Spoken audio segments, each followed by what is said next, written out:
இந்த ஒரே ஒரு பொருள் இருந்தால் போதும், ஒத்த ரூபா செலவு பண்ணாமல் toilet cleaner, wash basin cleaner, all purpose கிளீனராக யூஸ் பண்ணிக்கலாம்.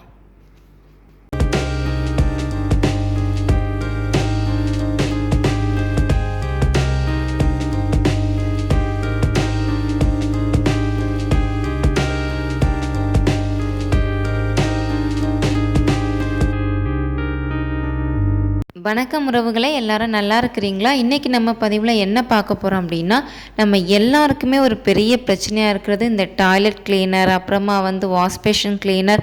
இது எல்லாமே நம்ம வீட்டில் நமக்கு நிறைய கெமிக்கல் சேர்த்து நம்ம இந்த டாய்லெட் கிளீனர்லாம் யூஸ் பண்ணும்போது ரொம்பவே சிரமப்பட்டு தான் யூஸ் பண்ணுறோம்.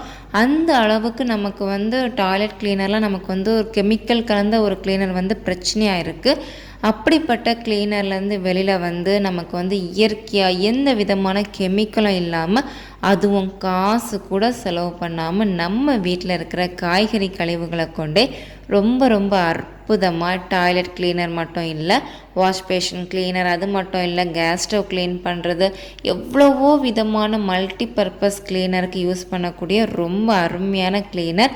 இது எப்படி எதுலேருந்து எடுத்துக்கலாம் அப்படின்னு சொல்லி பார்க்கலாம். என்னுடைய பதிவுகளை தொடர்ந்து பார்த்துட்ருக்கிறவங்களுக்கு தெரியும், நம்ம பயோஎன்சைம், அதாவது வீட்டில் இருக்கிற காய்கறி கழிவுகளை பயன்படுத்தி ஆர்கானிக் கிளீனர் எப்படி ப்ரிப்பேர் பண்ணணும்னு சொல்லி பார்த்துட்ருக்குறோம். அப்படி நம்ம ப்ரிப்பேர் பண்ணுற, அதாவது 90 நாட்கள் இல்லைன்னா ஸ்டார்டர்ஸ் சேர்த்து 45 நாட்களுக்கு அப்புறமா நம்ம ஓப்பன் பண்ணுற இந்த ஆர்கானிக் கிளீனரில் இருந்து தான் நமக்கு தேவையான டாய்லெட் கிளீனர்லேருந்து நமக்கு தேவையான மல்டிபர்பஸ் கிளீனர் நம்ம ப்ரிப்பேர் பண்ண போகிறோம். அதாவது இப்போ நீங்கள் பார்த்துக்கிட்டு இருக்கிறது பல்பென்சைம், அதாவது நம்ம பயன்படுத்தியிருப்போம்ல காய்கறி கழிவுகள், அந்த கழிவுகள் தான் நமக்கு பல்பென்சைமாக கிடைக்கும். இது எனக்கு கிட்டத்தட்ட 1 வருஷமாக இருக்குது. நான் கிளியர் என்சைம் கூட தான் நான் பல்பென்சைம் சேர்த்து வச்சுருக்கிறேன். அதாவது எனக்கு எப்போல்லாம் தேவைப்படுதோ அப்போ நான் இந்த மாதிரி மிக்ஸி ஜாரில் எடுத்து அரைச்சி எடுத்துப்பேன். இப்படி நம்ம அரைச்சி எடுக்கிற நேரத்தில் நமக்கு தேவையான கிளீனர் கிடைக்கும். நம்ம இப்போ எடுத்து வச்சுருக்கிற இந்த பல்பென்சைமை நம்ம கிரைண்ட் பண்ணி எடுத்துக்கலாம். முக்கியமாக இது என்ன நம்ம கவனிக்கணும் அப்படின்னா, இப்படி நம்ம கிரைண்ட் பண்ணும்போது இதில் தண்ணி சேர்க்கக்கூடாது. இதில் ஏற்கனவே இருக்கும்ல கிளியர் என்சைம், அதாவது இந்த தண்ணி லிக்விட் இருக்கும்ல, அதை தான் சேர்த்து நம்ம கிரைண்ட் பண்ணி எடுக்கணும். இப்போ நான் கிரைண்ட் பண்ணி எடுத்துட்டேன். இப்போ நீங்கள் பார்க்கும்போதே உங்களுக்கு தெரியும், நல்லா பிசு பிசுப்பாக நமக்கு வந்திருக்கு. இப்போ இதை விட லிக்விடாக வேணும் அப்படின்னா நம்ம கூட கிளியர் என்சைம், அதாவது இந்த பயோ என்சைமில் லிக்விடாக இருக்கும்ல, இதையே கொஞ்சம் அதிகமாக சேர்த்து நம்ம லிக்விட் எடுத்துக்கலாம். இல்லை நமக்கு கொஞ்சம் திக்காக போதும் அப்படின்னா நம்ம இந்த மாதிரி எடுத்துக்கலாம். இப்படி நம்ம எடுத்து வச்சு நம்ம எத்தனை நாள் வரைக்கும்னாலும் நம்ம ஸ்டோர் பண்ணி வச்சுக்கலாம். இதுக்கும் நமக்கு எக்ஸ்பைரி டேட்டு கிடையாது. அதே போல் தான், அதாவது காற்று போகாமல் சூரிய ஒளி டைரெக்டாக படாமல் நம்ம ஸ்டோர் பண்ணணும். இப்போ நான் கிரைண்ட் பண்ணி எடுத்த இந்த பல்பென்சைமை ஒரு பிளாஸ்டிக் கண்டெய்னரில் நான் எடுத்து வச்சுக்கிறேன். அதாவது இது நமக்கு ஏத்தாற் போல் நம்ம மாடிஃபை பண்ணிக்கலாம். அதாவது இதை நம்ம யூஸ் பண்ணும்போது இது கூட கிளியர் என்சைம் சேர்த்து நம்ம தனியாக எடுத்துக்கலாம். இல்லை அப்படின்னா இந்த மாதிரி கிரைண்ட் பண்ணி வைக்கும் போதே நம்ம லிக்யூடாக நம்ம கிரைண்ட் பண்ணிக்கலாம். மீதி இருக்கிற இந்த பல்ப் என்சைமை நம்ம கிளியர் என்சைம் சேர்த்து நம்ம கிரைண்ட் பண்ணி எடுத்துக்கலாம்.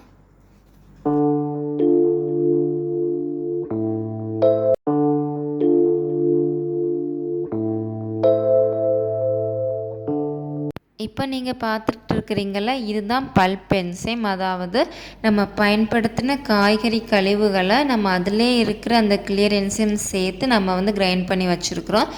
இதை நமக்கு எந்த விதமாக நம்ம பயன்படுத்த நினைக்கிறோமோ அப்படி பயன்படுத்திக்கலாம். பாத்ரூமில் இருக்கிற டைல்ஸில் உள்ள உப்பு கரைகள் போகிறதுக்கு பயன்படுத்திக்கலாம்.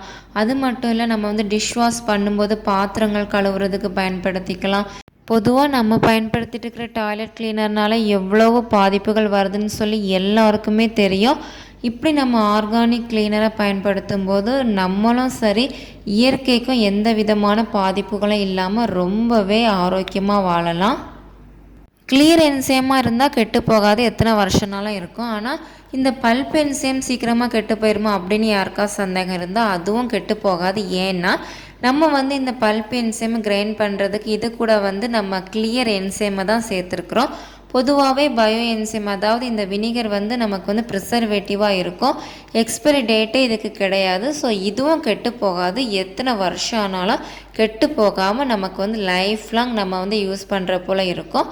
நான் சொன்னது போல் நம்ம வந்து கொஞ்சம் கவனமாக இதை நம்ம பார்த்துக்கிட்டாலே போதும். நமக்கு வந்து எவ்வளோ நாள்னாலும் இதை வந்து நம்ம தொடர்ந்து பயன்படுத்திகிட்டு இருக்கலாம். ஒருவேளை இந்த பதிவு மூலமாக தான் நீங்கள் என்னுடைய வீடியோ ஃபஸ்ட்டு பார்க்குறீங்க அப்படின்னா உங்களுக்கு வந்து இங்கே என்ன கிளியர் என்சைம் சொல்கிறாங்கன்னு சொல்லி கண்டிப்பாக டவுட் இருக்கும். ஸோ கிளியர் என்சைம் சொன்னது இதுதான். நம்ம வந்து ப்ரிப்பேர் பண்ண ஆர்கானிக் கிளீனரை நம்ம வந்து செப்பரேட் பண்ணும்போது நமக்கு கிடைக்கிற இந்த என்சைமை கிளியர் என்சைம் சொல்லுவோம், அதாவது லிக்விட் என்சைமை. இதை தான் கொண்டு நம்ம இந்த பல்ப் என்சைம் கிரைண்ட் பண்ணி எடுத்துருக்குறோம். ஸோ இப்போ இதில் யாருக்கும் சந்தேகம் இருக்காது அப்படின்னு நான் நம்புகிறேன். அதுவும் இல்லை, பயோஎன்சைம்னா என்ன அப்படின்னு ஒருவேளை ஃபஸ்ட் டைம் பார்க்குறவங்களுக்கு புரியலை அப்படின்னா நான் இதை பற்றின முழு டீட்டெயில்ஸ் வந்து நான் ஏற்கனவே நிறைய அப்லோட் பண்ணியிருக்கிறேன். அதுக்குள்ளே லிங்க் எல்லாமே டிஸ்கிரிப்ஷன் பாக்ஸில் கொடுக்குறேன், நீங்கள் செக் பண்ணி பார்த்துக்கோங்க.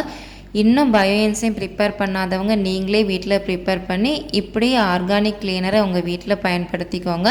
நம்ம வீட்டில் பயன்படுத்துகிற சமையல் காய்கறி கழிவுகளை கொண்டே நம்ம வீட்டுக்கு தேவையான ரொம்ப சுலபமான முறையில் ஆர்கானிக் கிளீனர் ப்ரிப்பேர் பண்ணலாம். நம்ம இப்படி செப்பரேட் பண்ண பல்ப் என்சைமை கொண்டு என்னெல்லாம் க்ளீன் பண்ணலாம், எப்படிலாம் க்ளீன் பண்ணலான்னு சொல்லி இன்னும் டீட்டெயிலாக நான் வந்து ஒவ்வொரு வீடியோவாக அப்லோட் பண்ணுறேன். அது மட்டும் இல்லை, நான் ஏற்கனவே இந்த பல்ப் என்சைமை கொண்டு கேஸ் ஸ்டவ், அதாவது தண்ணியே இல்லாமல் ரொம்ப சுலபமான முறையில் இந்த பல்ப் என்சைம் வச்சு எப்படி க்ளீன் பண்ணலான்னு சொல்லி ஏற்கனவே வீடியோ அப்லோட் பண்ணியிருக்கிறேன். அதுக்குள்ளே லிங்கும் நான் வந்து டிஸ்கிரிப்ஷன் பாக்ஸில் கொடுக்குறேன், அதையும் செக் பண்ணி பார்த்தீங்கன்னா உங்களுக்கு இன்னும் ஐடியா கிடைக்கும்.